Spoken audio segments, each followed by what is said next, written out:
A Twin Cities family is on a mission to raise awareness about domestic violence after losing their daughter. Derek James shows us how they're turning to men to amplify Maria's voice.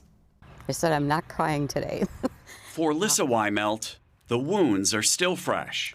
Maria Pugh was just probably the best daughter two parents could ever have. A lover of animals and nature, and she was a competitive cheerleader, a competitive gymnast. It's been 5 years since Weimelt and Bill Pugh's 28-year-old daughter Maria was murdered by her husband in Maple Grove. After she got married, were there any signs that something wasn't right in her relationship? That's a great question.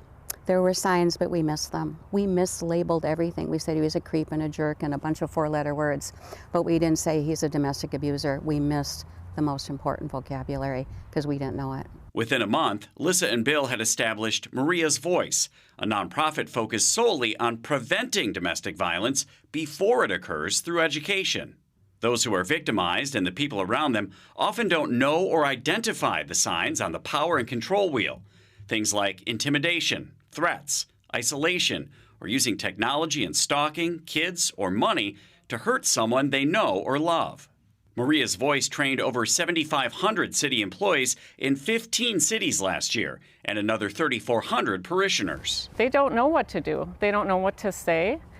So maybe the fallback is, it's none of my business, because it's so uncomfortable. And what we're really trying to do this year is give people the words to say. Anything you want to talk about? To that end, the nonprofit just launched Bold Voices, where real men talk to other men about domestic abuse. What does it mean to be a man? Bloomington Police Chief Booker Hodges is the first to appear in the new series of videos. And Booker has been a long-time supporter of Maria's Voice. Plus, he himself is a survivor of domestic violence in his family. Father and husband Steve Curtis also felt compelled to step up. When you see something and you don't understand, it's okay to ask those hard questions, and we need to figure out the root cause. And I think education in this instant is huge for both men and women.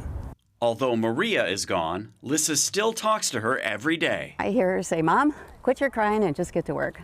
Inspiration to end domestic abuse. It's all of us being really passionate about this beautiful girl we lost and wanting to make a difference in her honor. You know, it's Maria who's doing this work. We're just the instrument. Lissa points out that it's also important for men's voices to be heard, as a quarter of them in Minnesota experience physical abuse, rape, or stalking in a relationship. That's about 10% less than women.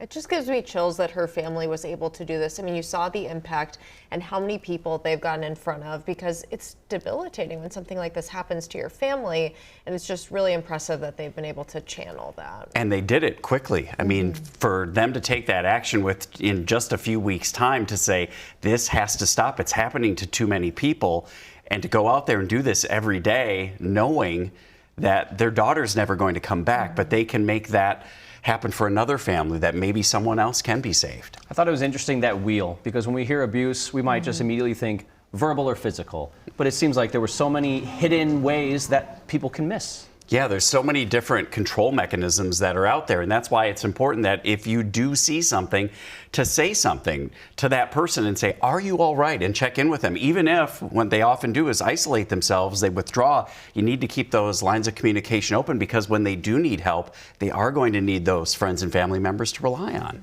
It's good information. Thanks so much, Derek.